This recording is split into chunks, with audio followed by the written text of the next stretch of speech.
So more and more people are having surgeries every single day. And we're seeing tons of what we call failed back syndrome. There's an actual syndrome for failed surgeries. Now the person that had the surgery has even worse symptoms than they did before the surgery. And no wonder, look at some of these spine surgeries.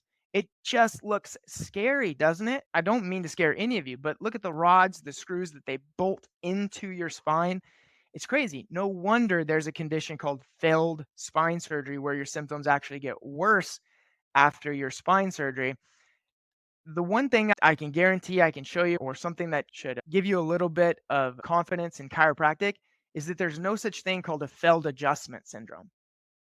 Even if my adjustment didn't lower your pain, it doesn't make you considerably worse or have an entire syndrome for the rest of your life after you get it.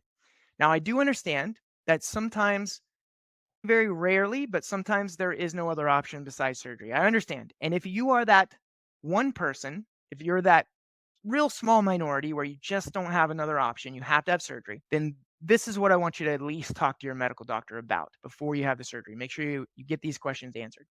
Laureen says, my dad had spinal surgery after a fall down a flight of stairs, and he was in pain for the rest of his life.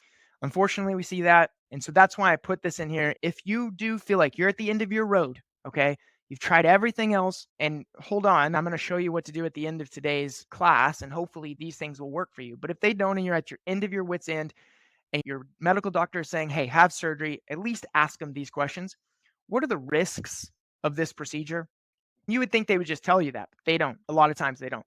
What are the costs of this procedure? Future costs. What are my expected outcomes of this procedure?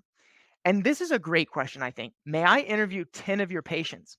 Now, you can always do this in my office. In fact, just come on in our office. There's always 5, 10 patients in the office getting adjusted. Talk to them.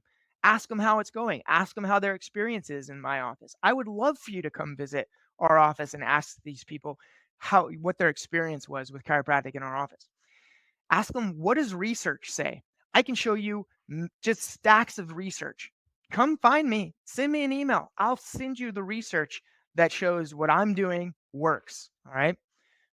Ask them, what are my options? Is this my only option? Can we try something else?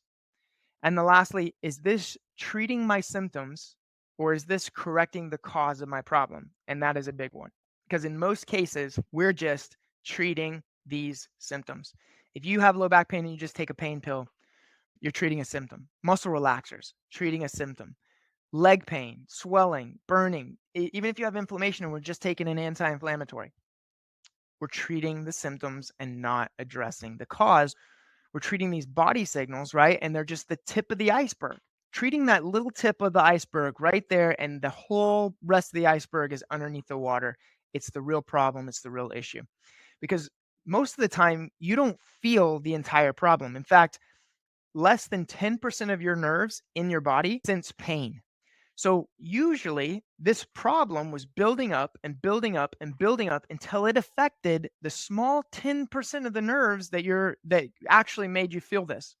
Candace said, we just did a case history about spinal surgeries last week in class. To think people just think it's a quick fix, and we specifically mentioned telling our patients to ask their doctors about the risk before getting it done. Weigh the risk before jumping in. Absolutely. Thank you for adding that, Candace.